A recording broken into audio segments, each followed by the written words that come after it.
Esse evento, então, Ouvir o Documentário, é uma proposta, né, conjunta UFBA-UFRB, o que é muito interessante. A UFBA já tem uma tradição, digamos, já está aí, né, sedimentada há muitos anos e tal, e a UFRB chegando há pouco tempo, mas já com um curso de cinema. E aí está um paradoxo, na UFBA o curso de cinema é recentíssimo, né? Nós estamos há pouquíssimo tempo, e eu acho que é muito bacana que essa relação se estreite. Esse seminário nasce do meu projeto de pesquisa, né, de um projeto de pesquisa patrocinado pela FAPESB, que é Tendências da Música no Documentário Brasileiro Contemporâneo. Uma das promessas do projeto é justamente a realização de um seminário e tal, para falar sobre os resultados da pesquisa, etc. E eu tive a ideia de convidar o professor Serafim, Francisco Serafim, da UFBA, né? Ele tem um grupo de pesquisa na FACOM, nós temos um grupo lá, Laboratório de Análise Fílmica.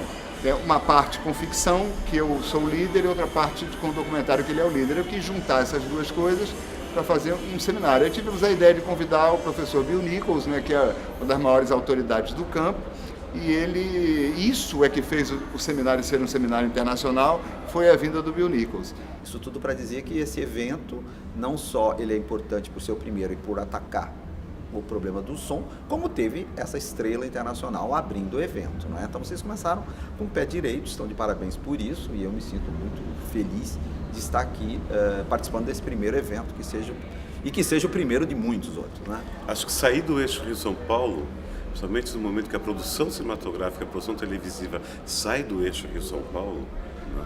Ainda não tanto quanto a gente gostaria, mas começa a caminhar sobre isso. Então, a partir do momento que a própria produção e a academia andam juntas para fora do eixo Rio-São Paulo, é tudo de bom, né? Você vai ter a teoria e a prática, o pensar e o fazer caminhando juntos. Então, acho que é de fundamental importância, não só o fazer, mas quanto o pensar caminharem para fora do eixo Rio-São Paulo. Ou mesmo para fora, alargando um pouco mais, vai. Rio, São Paulo, Recife e Porto Alegre, que são ainda os eixos que existem, né? Então, nesse sentido, é bem bacana. Porque o som, o cinema, né, não no seu início, mas a partir, sobretudo, dos anos 30, ele é um audiovisual. Ele é visual, mas, sobretudo, também vinculado ao som. Raramente você tem filmes, atualmente, sem som. Pode ter sem voz, pode ter sem música, mas você tem som, são os ambientes, você tem uma série de propostas. E frequentemente, né, esse elemento sonoro não era pouco privilegiado, assim, era pouco estudado. Atualmente, isso é muito recente, né, nós começamos a ter alguns teóricos, muito citados pelos palestrantes ou nos GTs, né, o Michel Chion é o grande teórico do som no cinema, não só no documentário. Então você começa a ter o Bill Nichols, que esteve aqui há um mês, né, abrindo o seminário internacional, que traz também em seus textos, na sua fala, algumas questões vinculadas ao som. O som, por incrível que pareça, sempre nunca foi então um privilégio, o privilegiado nos estudos de cinema. Pensa sobretudo quando se fala em cinema, seja ele ficção ou documentário, no elemento visual. Mas o som é importantíssimo, e a captação dele, entendeu? E como se capta esse som. Por isso a importância também que a gente começa amanhã uma oficina de captação de som direto, por exemplo, né? Tendo em vista a importância que esse tipo de sonoridades no cinema, hoje ele ganhou, entendeu, muita força, né? Raramente hoje você tem o som pós-sincronizado somente, sobretudo em documentário. As pessoas falam diretamente para a câmera e para o microfone, e depois é o que a gente vê, esse som que está presente na imagem e do personagem que fala. Então, assim, como se dá esse momento? Como se dá essa captação? Como se dá esse tratamento sonoro, esse design sonoro, né, desses produtos? E a questão da música, como foi... Os elementos tratados, acho que eles foram muito importantes para se compreender também que cinema é extremamente complexo.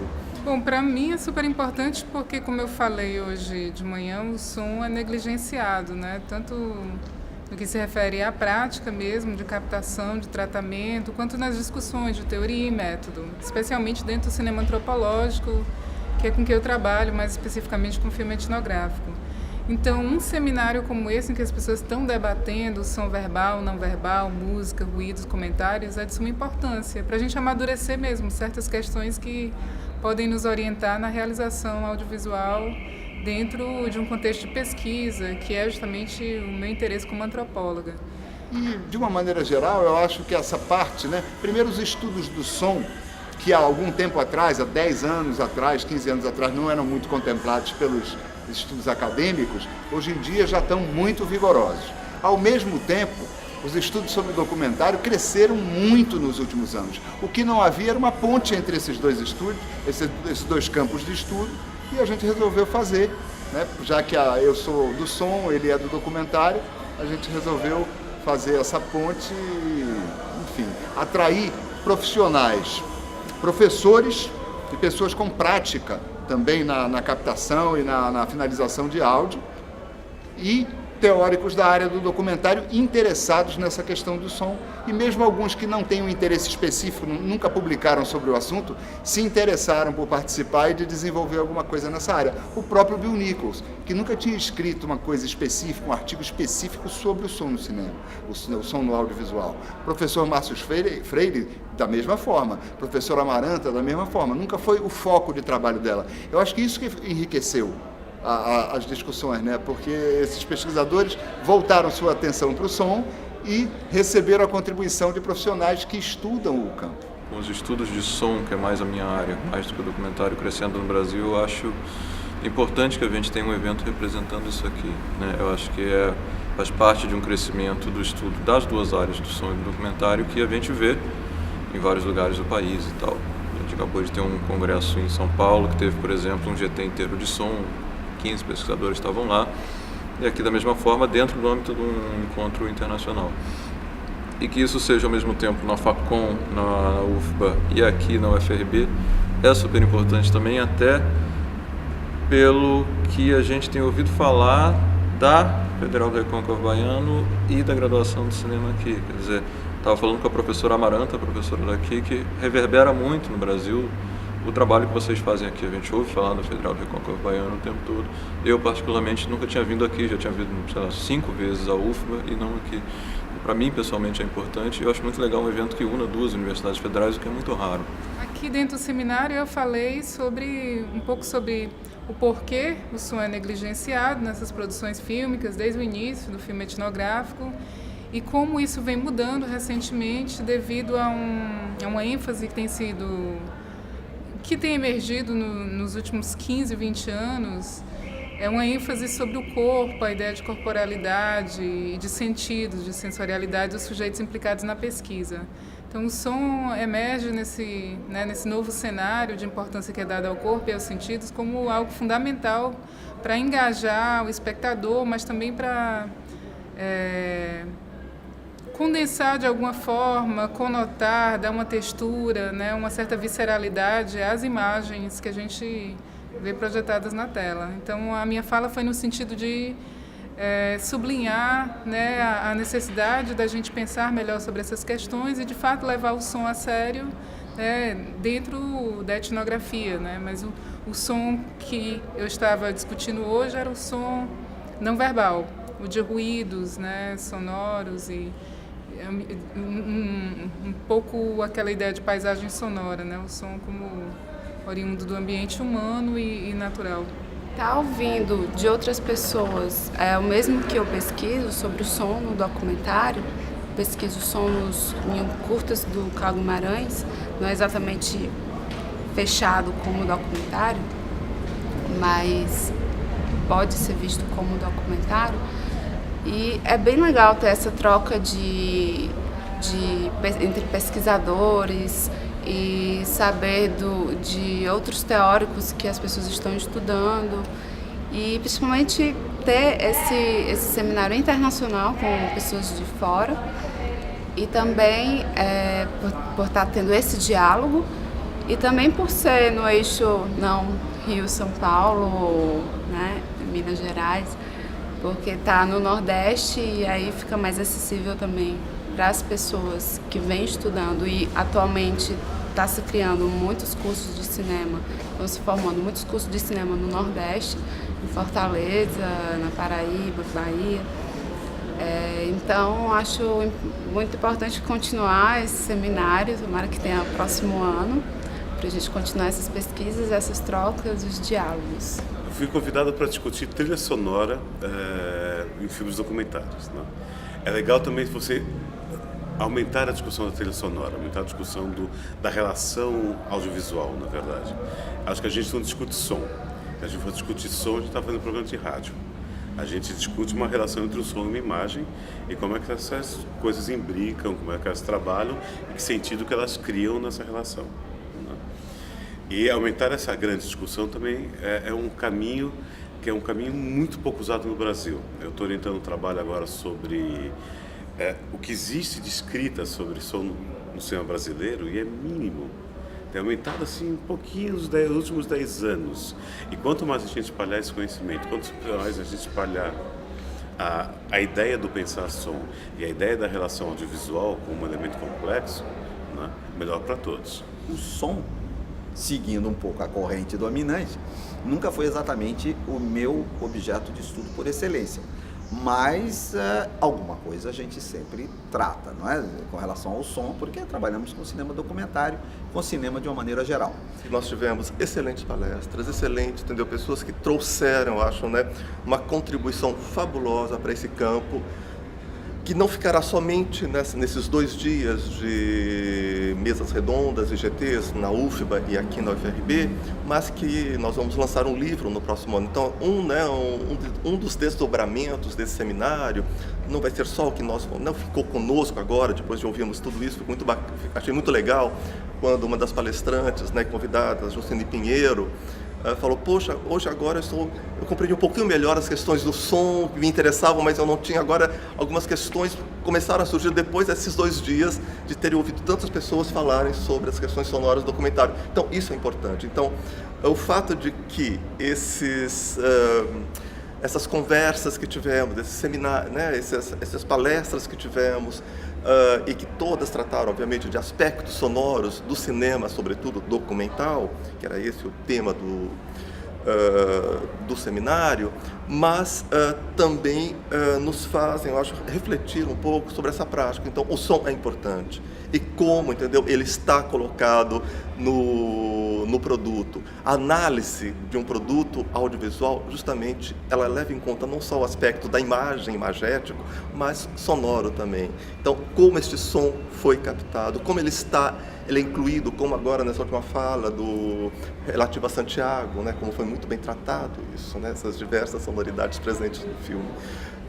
E como eu disse, né, um dos desdobramentos será também muito bacana, no próximo ano, o lançamento de um livro sobre, né, das palestras dos autores, né, desses autores, dos palestrantes que vão enviar seus textos. A gente vai publicar um livro que também será, eu acho que bastante bacana, entendeu, como contribuição para o campo. Nós tivemos 2 atividades artísticas nesse seminário. O Cinema Cantado, que vai encerrar hoje, né, que é um grupo que eu toco, baixo e tal, que é especializado em canções do cinema brasileiro. E na abertura nós tivemos a apresentação do Nanuq Ensemble, que vocês conhecem, que é um grupo de compositores e instrumentistas que produziu música original para o filme Nanuq do Norte. Nós apresentamos no IRDEB, foi muito bonito.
festa, trabalho e pão. Em festa, trabalho e pão.